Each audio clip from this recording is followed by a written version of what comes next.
So guys welcome back to micro classes. हमारे CCSU MSU की BEd second year की classes चल रही है। आज का हमारा सब्जेक्ट है असेसमेंट फॉर लर्निंग। इस सब्जेक्ट की 17वीं क्लास है। आज का हमारा एक मोस्ट इंपॉर्टेंट टॉपिक रहेगा ग्रेडिंग सिस्टम क्या होता है, ग्रेडिंग प्रणाली। जो SGPA और CGPA आपको मिलता है वो क्या होता है। आपने भी 10th-12th के पेपर दिए होंगे, वहाँ पर आपको कहीं ना कहीं ग्रेड दिए गए होंगे। CBSE में तो दिए ही जाते हैं, यूपी बोर्ड में भी, दूसरे बोर्ड में भी। तो वो जो ग्रेड दे दिए जाते हैं ना, हम पेपर देते हैं और पेपरों का जब रिजल्ट आता है तो रिजल्ट में हमें नंबर नहीं मिलते 100 में से 50 नंबर, 100 में से 80 नंबर, ऐसे नहीं मिलते। हमें ग्रेड मिल जाते हैं कि A+, हिंदी सब्जेक्ट में A+ है, हमारे इंग्लिश में B- है, हमारा जो संस्कृत है उसमें C+ है। तो इस तरह से जो हमें पेपर में ग्रेड मिल जाते हैं, वो सिस्टम क्या है, क्यों देने शुरू किए गए थे हमें ग्रेडिंग सिस्टम, क्या लाभ है उससे, ग्रेडिंग सिस्टम देते कैसे हैं हम ग्रेड, कैसे ग्रेड, जो ग्रेड्स हैं उनसे हम कैसे CGPA SGPA निकालते हैं, वो क्या, ये सब होता क्या है CGPA SGPA वगैरह। अब इसकी बात कर लेते हैं हम सब कुछ। ग्रेडिंग प्रणाली, ग्रेड प्रणाली, ग्रेडिंग सिस्टम जिसे हम बोल देते हैं। या फिर आपके पेपर में क्वेश्चन ऐसे भी आ जाता है, संचयी ग्रेड बिंदु औसत cumulative grade point average CGPA भी से हम कह देते हैं। पेपर में आ जाता है CGA पर विस्तृत टिप्पणी लिखिए, लॉन्ग क्वेश्चन में आ जाएगा। तो ग्रेड तो आप समझ पाए क्या होता है। पेपर में आपको जो रिजल्ट आता है उसमें नंबर न देकर आजकल ग्रेड दे दिए जाते हैं, तो वो क्या है, ग्रेडिंग सिस्टम है। ग्रेडिंग सिस्टम के तहत हम बच्चों को नंबरों के स्थान पर ग्रेड दे देते हैं। क्यों देते हैं उसके बारे में हम यहाँ पर पढ़ते हैं, अच्छे से आप समझ जाएंगे। क्योंकि जो हमारे नॉर्मल नंबर देते हैं हम, नंबरों के काफ़ी सारे नुकसान होते हैं, वे नुकसान हम पढ़ते हैं और उनसे ही बचने के लिए, नुकसानों से बचने के लिए हम नंबरों की जगह पर ग्रेड्स का यूज करते हैं। तो ग्रेड्स देने के कुछ फ़ायदे भी हैं, ऐसा नहीं है कि किसी को हम ग्रेड दे रहे हैं, बच्चों ग्रेड मिल रहे हैं, वो कन्फ्यूजिंग है, फ़ायदे भी है उनसे। शिक्षा के क्षेत्र में शिक्षक छात्रों को विभिन्न विषयों का ज्ञान प्रदान करना चाहता है, ज्ञान प्रदान करता है और कक्षा में विभिन्न गतिविधियों का आयोजन करता है, क्योंकि वह छात्रों को विभिन्न विषयों का ज्ञान प्रदान करना चाहता है, उनके व्यवहार में परिवर्तन लाना चाहता है और शैक्षिक उद्देश्यों की प्राप्ति चाहता है। तो ये सब काम हमारे स्कूल में चलता रहता है।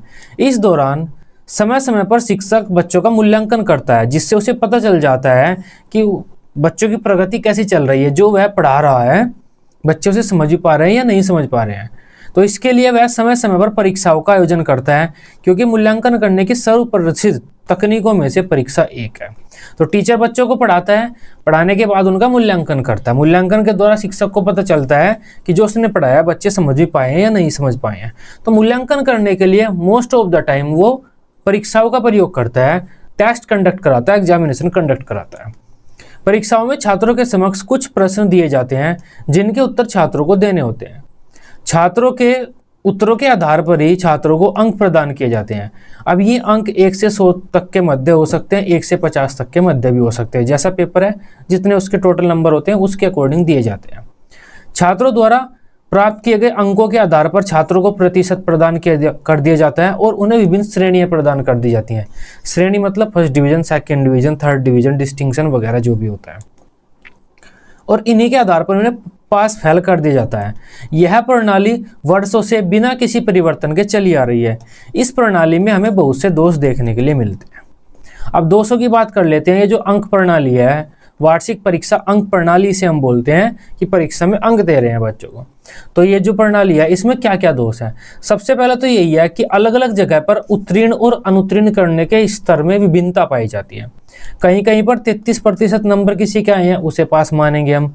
कहीं कहीं पर 40%, किसी किसी यूनिवर्सिटी में ही 35% होता है। तो कोई एक निर्धारित नियम नहीं है, हर जगह अलग अलग है। इसके अलावा छात्रों को प्रदान की जाने वाली श्रेणियों में भी विविधता पाई जाती है। कहीं पर 60% नंबर जो लाता है उसे प्रथम श्रेणी दी जाती है, तो कहीं पर 75% जो नंबर लाता है उसे प्रथम श्रेणी दी जाती है। इसके अलावा भी एक और कमी इसमें देखने को मिलती है कि जिसके 59.9% नंबर आए उस बच्चे को हम सेकेंड डिवीजन देंगे, और किसी के 60% नंबर आए उस बच्चे को हम फर्स्ट डिवीजन देंगे, जबकि इन दोनों की योग्यताओं में कुछ खास अंतर नहीं है। इसके अलावा भी जो इसमें श्रेणियां हैं, first division, second division, third division, ये जो श्रेणियां हैं, इन श्रेणियों का विस्तार भी काफ़ी ज़्यादा है। किसी बच्चे के 60% आए उसे भी हम प्रथम श्रेणी वाला कहेंगे, किसी बच्चे के 100% मार्क्स आए उसे भी हम प्रथम श्रेणी वाला कहेंगे, फर्स्ट डिवीजन वाला, जबकि इन दोनों की योग्यताओं में काफ़ी ज़्यादा अंतर है। और इन दोनों की योग्यताओं में कुछ भी अंतर नहीं है, इनकी श्रेणियां हमने अलग अलग कर दी। तो इस प्रकार की काफ़ी सारी कमियां हमें इसमें देखने को मिलती हैं। इसके अलावा भी जब कोई बच्चा 1-2 नंबर से अनुत्तीर्ण हो जाता है तो वो हताश निराश हो जाता है, कभी कभी तो अपने जीवन को भी हानि पहुंचा लेता है। इस तरह की काफ़ी सारी कमियां हमें वार्षिक परीक्षा अंक प्रणाली जो है उसमें देखने को मिलती है। इस तरह की कमियों को ही दूर करने के लिए हमने एक नई तकनीकी का विकास किया है जिसे हम बोलते हैं ग्रेडिंग सिस्टम, ग्रेड सिस्टम। उसमें हम क्या करते हैं, बच्चों को ये नंबर नहीं देते कि आपके 100 में से 50 नंबर आए हैं, 100 में से 20 नंबर आए हैं। हम इन नंबरों की जगह पर उन्हें ग्रेड देते हैं, ABCDEZO जो भी हमारे ग्रेड होंगे, जो भी ग्रेड हम निर्धारित करेंगे अपने अकॉर्डिंग वे ग्रेड देंगे। अब हमारी मर्जी हम किस तरह के कौन से ग्रेड निर्धारित करें। तो अंकन प्रणाली में जो अंक प्रणाली है उसमें काफ़ी सारी कमियों के कारण ही माध्यमिक शिक्षा आयोग 52-53 में जो ये आया था उसने ग्रेड प्रणाली अपनाने का सुझाव दिया। उसके बाद भी NCERT और UGC वगैरह वगैरह काफ़ी हमारे आयोग वगैरह हैं, उन्होंने भी ग्रेड प्रणाली को अपनाने पर बल दिया है। इस वजह से अब धीरे धीरे भारत में ग्रेड प्रणाली को लागू किया जा रहा है अलग अलग स्तरों पर। ग्रेडिंग प्रणाली में छात्रों को परीक्षाओं में अंकों के स्थान पर विभिन्न ग्रेड दिए जाते हैं, जैसे ABCD या डॉट डॉट कुछ भी, मतलब हमारी मर्जी हम कौन से किस प्रकार के ग्रेड दें। ये जो ग्रेड होते हैं 5 वर्गों के हो सकते हैं, मतलब हम कोई भी 5 ग्रेड चुन सकते हैं कि ABCDE, बस ये E तक हम ग्रेड देंगे। उसे हम ऐसे भी कर सकते हैं A+, A-, B+, B-, या ऐसे भी कर सकते हैं A बार या B-, B खाली, या B+ खाली B। तो जैसे भी हम करना चाहिए वे कर सकते हैं। तो 5 टोटल हम 5 ग्रेड ले सकते हैं या फिर 7 ग्रेड ले सकते हैं, ABCDEF हमारी मर्जी है, या 9 ग्रेड ले सकते हैं, या इसके अलावा भी अपने अकॉर्डिंग ले सकते हैं, 9-11 भी ले सकते हैं, जितने हम लेना चाहें। ग्रेड प्रणाली में अगर हम नंबर देना चाहते हैं, बच्चों को ग्रेड देना चाहते हैं, ग्रेड प्रणाली के अकॉर्डिंग हम बच्चों का मूल्यांकन करना चाहते हैं, तब अपने अकॉर्डिंग कितने भी ग्रेड ले सकते हैं। लेकिन ज़्यादातर 7 वर्गों की जो ग्रेड प्रणाली होती है वो सर्वोत्तम मानी जाती है। 7 वर्गों की ग्रेड प्रणाली में निम्न प्रकार के 7 ग्रेडों का प्रयोग किया जाता है, OABCDEF। तो ये है हमारे 7 ग्रेड, हमने ये ले लिए। हम चाहे O न लें, इसके बाद वाला कोई लेटर ले लें, हमारी मर्जी है हम कौन से लें। तो ज़्यादातर हम 7 वर्गों का यूज करते हैं क्योंकि इसे समझना आसान होता है और आसान भी होती है ये ना, क्योंकि इसमें ग्रेड न तो कम है न ग्रेड ज़्यादा है जो उलझन पैदा हो, मीडियम ग्रेड है जिनकी कैलकुलेशन वगैरह करनी भी आसान होती है।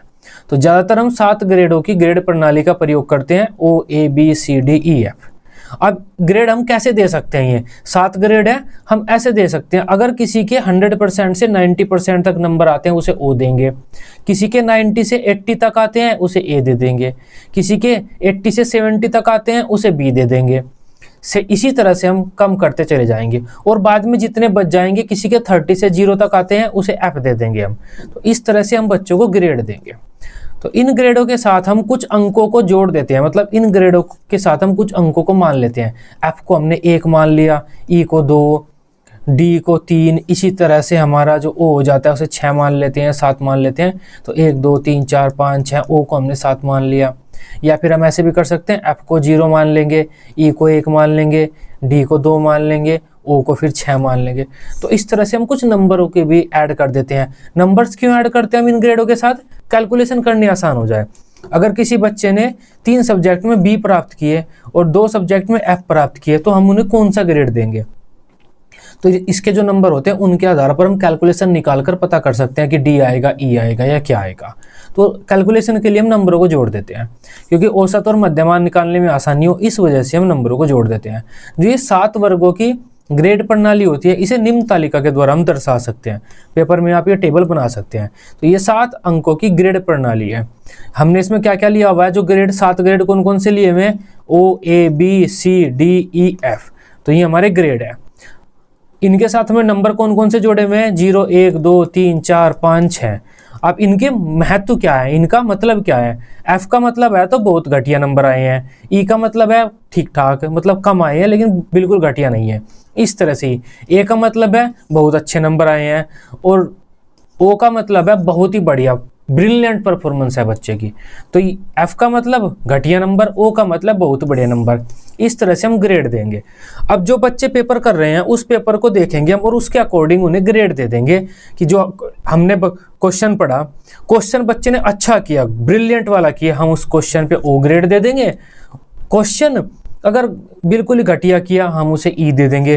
क्वेश्चन छोड़ दिया या हल्का सा कुछ लिखा तो हम उसे एफ दे देंगे। एफ का मतलब एक तरह से गलत हो जाता है। इस तरह से अगर हम क्वेश्चन में ही ग्रेड दे रहे हैं तो इस तरह से ग्रेड दे सकते हैं। जैसे हम नंबर देते हैं कि 50 नंबर 10 नंबर का क्वेश्चन है, जितना अच्छा किया बच्चे ने उतने अच्छे नंबर देंगे। ठीक इसी प्रकार अब हमारे पास 10 नंबर न होकर ये 7 ग्रेड है। जितना अच्छा बच्चे ने क्वेश्चन किया उतने अच्छे हम उसे ग्रेड दे देंगे। सिंपल सी बात है। अब इस प्रणाली में हम प्रश्नों का मूल्यांकन सीधे सीधे ग्रेडों में भी कर सकते हैं, जो मैंने अभी बताया आपको कि जो क्वेश्चनों के आंसर बच्चे ने दिए हैं उन आंसर की चेक कर, उन आंसर्स को जांच कर हम सीधा सीधा सा ग्रेड भी दे सकते हैं। या फिर उन नंबर को हम जो क्वेश्चनों के आंसर बच्चे ने दिए हैं उन आंसर्स में हम बच्चों को नंबर दे देंगे कि 10 नंबर का ये क्वेश्चन है, इसे 5 दे देंगे, इसे 6 दे देंगे और उसके अकॉर्डिंग हम परसेंटेज के अकॉर्डिंग निकाल कर कोई ग्रेड दे देंगे। ऐसे भी कर देते हैं हम। लेकिन जनरली इसमें क्या किया जाता है, ग्रेडिंग जो एक्चुअल ग्रेडिंग सिस्टम होता है उसमें प्रश्नों का मूल्यांकन सीधा ग्रेडों में ही किया जाता है। नॉर्मल अगर कोई प्रश्नों का मूल्यांकन ग्रेडों में नहीं करना चाहता, हल्का सा ग्रेडिंग सिस्टम लागू करना चाहता है, जैसे यूपी बोर्ड वगैरह में हो जाता है, हल्का से लागू किया था उन्होंने क्या किया था, किसी के 90% से ऊपर नंबर है तो उसे हम ए दे देंगे, 80% से ऊपर है तो बी दे देंगे। तो इसमें हम क्या करते हैं, इस प्रकार के ग्रेडिंग सिस्टम में बच्चों के नंबर देते हैं, नंबरों के अकॉर्डिंग परसेंटेज निकालते हैं और जितनी परसेंटेज आती है उसके अकॉर्डिंग कोई भी ग्रेड दे देते हैं। ये तो सिंपल सा ग्रेड होता है। लेकिन जो मेन ग्रेडिंग सिस्टम है उसमें जो प्रश्नों का मूल्यांकन है वो सीधा ग्रेडों में किया जाता है। पहले प्रश्न पे बच्चों कितने ग्रेड मिले हैं, दूसरे प्रश्न पे बच्चों कितने ग्रेड मिले हैं, तो सारे हर क्वेश्चन के आगे ग्रेड लिखते हैं, हम नंबर नहीं लिखते। तो प्रश्नों का मूल्यांकन सीधे ग्रेडों में करते समय हमें क्या करना होगा, सभी उत्तरों के आधार पर सभी प्रश्नों को अलग अलग ग्रेड देने होते हैं कि पहले प्रश्न का बच्चे ने ये उत्तर लिखा है, अरे वाह गजब उत्तर लिख दिया बच्चे ने, तो हमने ए ग्रेड दे दिया।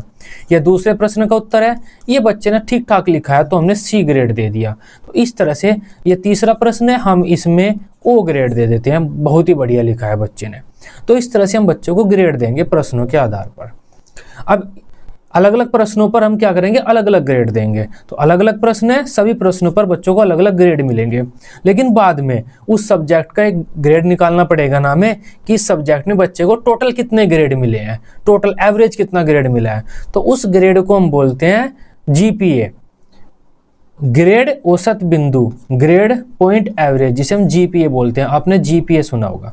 तो जीपीए क्या होता है, किसी भी एक सब्जेक्ट में आपने अलग अलग क्वेश्चन किए हुए हैं, उन अलग अलग क्वेश्चन में आपको अलग अलग ग्रेड मिला हुआ है, तो उस अलग अलग ग्रेड का जो मध्यमान होगा, मीडियम बीच का ग्रेड होगा, उस ग्रेड को हम जीपीए बोलते हैं। तो जीपीए हमें अलग अलग सब्जेक्ट में मिलता है, जैसे हमारे मैथ का जीपीए, साइंस का जीपीए, हिंदी में हमें इतना जीपीए मिला है, कॉमर्स में हमें इतना जीपीए मिला है। तो जीपीए का मतलब एक सब्जेक्ट में हमें कितना ग्रेड मिला है। अब जीपीए हम ऐसे निकालते हैं, इस टेबल को आप देख सकते हैं। जैसे ये क्वेश्चन है, ये 10 क्वेश्चन है, बच्चे ने 10 क्वेश्चनों का आंसर दिया है, टीचर ने ये 10 क्वेश्चन चेक किए, इन 10 क्वेश्चन को उत्तर के आधार पर टीचर ने क्या किया, ग्रेड दे दिए। पहले क्वेश्चन में ए, दूसरे में बी, दूसरे में भी ए, तीसरे में बी, चौथे में ए, इस तरह से ए बी सी जो भी उस जैसे बच्चे का उत्तर है उसके अकॉर्डिंग टीचर ने A B C D E F जो भी ग्रेड है हमारे पास में ग्रेड दे दिया। अब ये जो ग्रेड है, इन ग्रेड्स के साथ हमने कुछ नंबर निर्धारित किए थे। अब मैं नंबर क्यों निर्धारित किए थे, ताकि हम मध्यमान वगैरह कैलकुलेशन वगैरह कर सके। तो मैं नंबर कौन कौन से, ये रहे हमारे नंबर। अब किसके साथ क्या नंबर है वो नंबर हम यहाँ पर देखेंगे और जो नंबर है वो नंबर बच्चे को दे देंगे। अब एक्चुअल में तो बच्चे को नहीं पता चला कि उसे कितने नंबर मिले हैं। हो सकता है 20 नंबर का एक क्वेश्चन हो, उसमें बच्चे को ए मिला है, ए तो अच्छा है, लेकिन नंबर तो यहाँ पर खाली 5 लिखे हुए हैं ना, तो यहाँ पर बच्चे को नहीं पता चलता उसे कितने नंबर मिले हैं। तो उसे नहीं पता चलता वो कितने नंबरों से फेल हुआ है या पास हुआ है। बीच का जो बारीक सा गैप होता है वो गायब हो जाता है। तो हम अलग अलग प्रश्नों की चेक करेंगे, उन्हें ग्रेड देंगे। अलग अलग प्रश्न जो होते हैं उन्हें चेक करते हैं, उसके बाद उन्हें ग्रेड देते हैं। फिर ग्रेड के साथ जो नंबर है उन नंबर्स को असाइन करते हैं और बाद में इसका मध्यमान निकाल लेंगे। मध्यमान तो निकालेंगे, अलग अलग क्वेश्चन में अलग अलग ग्रेड मिले हैं बच्चों को, तो उस सब्जेक्ट में एवरेज कितने ग्रेड मिले हैं, तो एवरेज निकालने के लिए क्या करेंगे, इन सब का हम टोटल कर देंगे और इनकी जितनी संख्या है उससे भाग दे देंगे, तो हमारा एवरेज आ जाता है 4.4। तो 4.4 किसे हम कहते हैं, बी को बोलते हैं। देखो बी को 4 बोलते हैं, तो 4.4 बी। अब हम कह सकते हैं इस सब्जेक्ट में इस बच्चे को जो जीपीए मिला है वो बी मिला है, तो टोटल जो ग्रेड मिले हैं इस सब्जेक्ट में इस बच्चे को बी मिला है। अगर यहाँ पर 4.5 हो जाता तब हम इसे ए कर देते हैं, क्योंकि 4.5 को हम एक स्टेप ऊपर मानते हैं, 5 मान लेते हैं। तो 4 से 4.4 तक तो हमारा बी रहेगा और 4.5, ये 4.4 है, 4.5 अगर हो गया तब हम इसे ए कर देंगे। यहाँ पर छात्र ने 4.4 औसत ग्रेड अंक प्राप्त किए, उसे बी ग्रेड दिया गया। यदि उसका 4.5 होता तो हम उसे ए दे देते। तो वो तो हमारे नियम होते हैं ग्रेडिंग के, किस तरह से हम देना चाहते हैं। तो समझ पाए आप जीपीए क्या होता है। एक सब्जेक्ट का हम बच्चों का पेपर, अलग अलग सब्जेक्ट के हम बच्चों के पेपर लेते हैं, तो एक सब्जेक्ट की हमारे पास कॉपी आती है बच्चों की चेक करने के लिए। उस कॉपी में अलग अलग क्वेश्चंस के आंसर होते हैं, तो अलग अलग आंसर पे हम अलग अलग ग्रेड देते जाते हैं, अलग अलग ग्रेड देंगे। तो उन ग्रेड्स का जो एवरेज आएगा वो उस सब्जेक्ट का, उस बच्चे का एवरेज ग्रेड पॉइंट होगा। तो उस एवरेज ग्रेड पॉइंट को हम जीपीए बोलते हैं और इस तरह से हम उसे निकालते हैं। जो टोटल है इन सभी ग्रेड्स का एवरेज निकाल लेंगे, उससे हमें पता चलेगा। तो जीपीए क्या होता है, एक सब्जेक्ट में आपको कितना ग्रेड मिला है जीपीए वो बताता है। अब देखो आपके पास जीपीए आ गया कि मैथ में मेरा जीपीए ए है, गणित में मेरा जीपीए तो ए ही हो गया, मैथ गणित तो एक ही होता है, हिंदी में मेरा जीपीए सी है, जो इसके अलावा साइंस में मेरा जीपीए ओ है। तो अलग अलग सब्जेक्ट का हमारे पास जीपीए हो गया। अब सभी सब्जेक्ट का जीपीए आपस में मिलाकर हम एवरेज निकालते हैं, तभी उस बच्चे का एक साल में जो पेपर हुए हैं उन पेपर का एक्चुअल सीजीपीए आएगा। तो सभी सब्जेक्ट का जब हम जीपीए निकालते हैं, सभी सब्जेक्ट का अलग अलग जीपीए हमारे पास है, उन सब्जेक्ट का जीपीए का एवरेज निकालते हैं, उसे हम बोलते हैं सीजीपीए। इसी तरह बच्चों के विभिन्न विषयों में अलग अलग ग्रेड प्रदान किए जाते हैं। उसके बाद ठीक इसी प्रकार छात्रों द्वारा अलग अलग विषयों में प्राप्त किए गए ग्रेडों का औसत बिंदु निकाला जाता है, जो किसी छात्र द्वारा किसी सत्र में प्राप्त किया गया कुल ग्रेड होता है। इसे हम बोलते हैं संचयी ग्रेड बिंदु औसत, cumulative grade point average, CGPA. तो सीजीपीए क्या होता है, पूरे सेशन का, मतलब बीएड, अगर आप बीएड फर्स्ट कर रहे हैं तो बीएड फर्स्ट ईयर में या बीएड सेकेंड ईयर में पूरे सेशन में, पूरे जितने भी आपने टोटल पेपर दिए हैं उन टोटल पेपर में ओवरऑल आपको कितना ग्रेड मिला है, उस ग्रेड को हम बोलते हैं सीजीपीए। तो सीजीपीए ये दर्शाता है कि किसी सत्र में छात्र ने टोटल कितने ग्रेड प्राप्त किए हैं और सीजीपीए के आधार पर उसे हम फेल पास कर देंगे। जैसे हमने किसी बच्चे के पेपर लिए, उस बच्चे के हिंदी में तो जीपीए ए आया। अब जीपीए तो आप समझ गए क्या होता है, जीपीए मतलब टोटल हिंदी में जितने नंबर क्वेश्चन किए थे बच्चे ने उनका जो ग्रेड था उसका एवरेज। तो हिंदी में तो टोटल उसे जीपीए ए मिला, अंग्रेजी में जीपीए बी मिला, गणित में जीपीए ए मिला, विज्ञान में जीपीए बी मिला, एसएसटी में जीपीए बी मिला। तो टोटल अलग अलग सब्जेक्ट में इतना जीपीए मिला। अब इन सभी जीपीए का हम एवरेज निकालेंगे, इसी तरह से सभी को जोड़ेंगे और इनके नंबर से भाग कर देंगे। कितना जीपीए हमारा 4.4 आया, तो एवरेज। अब इसे हम बोलेंगे सीजीपीए, क्योंकि ये पूरे सब्जेक्ट, सभी सब्जेक्ट का है, ये पूरे हमारे उसका है, सत्र का, सेशन का है। तो ये जो हमारा 4.4 सीजीपीए आया है, इसे ही हम मेन मानते हैं कि हमारे बीएड फर्स्ट ईयर में कितना सीजीपीए मिला है, हमें 4.4 मिला है, मतलब बी मिला है। अब 4.4 है हम बी लिख देंगे, 4.6 होता हम इसे ए लिख देते हैं। तो इस तरह से हमारा सीजीपीए और जीपीए दिया जाता है। अब एक और चीज़ आ जाती है, एसजीपीए भी मिल रहा है हमें आजकल। एसजीपीए को हम बोलते हैं सेमेस्टर ग्रेड पॉइंट एवरेज। ये सेमेस्टर वालों में मिलता है। मान लेते हैं हम आईटीआई बीटेक कर रहे हैं, बीटेक में 6 सेमेस्टर होते हैं या 8 सेमेस्टर होते हैं, तो बीटेक में 8 सेमेस्टर होते हैं। तो हर सेमेस्टर में जितना एक ग्रेड मिलेगा उसे हम एसजीपीए मानते हैं। सीजीपीए किसे मानते हैं, पूरा हमारे सेशन का। जैसा हमारे बीएड का मेन सीजीपीए कितना है, बीएड फर्स्ट ईयर में सीजीपीए मिलेगा हमें, बीएड सेकेंड ईयर में सीजीपीए मिलेगा। लेकिन अगर हमारी बीएड सेमेस्टर वाइज है तो पहले सेमेस्टर में एसजीपीए, सेकंड सेमेस्टर में एसजीपीए, थर्ड सेमेस्टर में एसजीपीए, फोर्थ सेमेस्टर में एसजीपीए, चारों सेमेस्टर में एसजीपीए मिलेगा। लेकिन टोटल बीएड में चारों सेमेस्टर का जो मिलाकर मिलेगा हमें वो CGPA होगा। तो CGPA टोटल होता है हमारे पूरे सेशन का। अगर हमारी जो कोर्स है वो ईयरली है तो बीएड फर्स्ट ईयर का हमारा CGPA होगा, बीएड सेकेंड ईयर का हमारा CGPA होगा, और टोटल बीएड का हमारा एक CGPA हो जाएगा जो फर्स्ट ईयर और सेकेंड ईयर का कॉमन होगा। सेमेस्टर वाइज है तो हर सेमेस्टर में जो हमें CGPA मिलेगा उसे हम SGPA बोलते हैं। पूरे सेमेस्टर का एवरेज हमारा ग्रेड कितना है उसे SGPA बोलेंगे। तो ये समझ पाए होंगे CGPA SGPA क्या होता है। तो सबसे पहला तो GPA होता है, किसी बच्चे को कितना ग्रेड एक सब्जेक्ट में मिला है उसे हम बोलेंगे GPA। तो किसी बच्चे को एक सेशन में, पूरे सत्र में, मतलब बीएड फर्स्ट ईयर के जो मेन पेपर हुए हैं, बीएड सेकेंड ईयर के मेन पेपर हुए हैं, जो पूरा सेशन है उसका, उस सेशन में टोटल कितना ग्रेड मिला है उसे CGPA कहेंगे। SGPA क्या होता है, सेमेस्टर वालों के साथ होता है। अगर कोई सेमेस्टर से पढ़ाई कर रहा है तो हर सेमेस्टर में उसे कितना एवरेज ग्रेड मिला है उसे SGPA कहेंगे। तभी आज की हमारी क्लास थी। आई होप इस क्लास को आप अच्छे से समझ पाए होंगे। GPA SGPA CGPA ये सब क्या होता है। इसके बारे में और ज़्यादा आप पढ़ना चाहते हैं तब आप पेड नोट्स ले सकते हैं। पेड नोट्स अवेलेबल है, इस नंबर पर आप व्हाट्सएप कीजिए। बीएड के फर्स्ट ईयर के भी सेकंड ईयर के भी पेड नोट्स जो अवेलेबल है उनकी जानकारी आपको अच्छे से वहाँ पर मिल जाएगी। इजी लैंग्वेज में लिखे हुए ये सारी चीज़ें वहाँ पर इजी लैंग्वेज में आपको मिल जाएगी। इसके गुण दोष वगैरह और भी एक्स्ट्रा चीज़ें आपको यहाँ पर मिल जाएंगी। आई होप इस टॉपिक को आप अच्छे से समझ पाए होंगे। वीडियो अच्छी लगी हो आप इसे अपने बीएड ग्रुप में दोस्तों के साथ शेयर कर सकते हैं। बीएड की सभी सब्जेक्ट की डेली रेगुलर क्लासेस लेने के लिए आप इस चैनल को सब्सक्राइब कर सकते हैं। Till then bye bye, take care.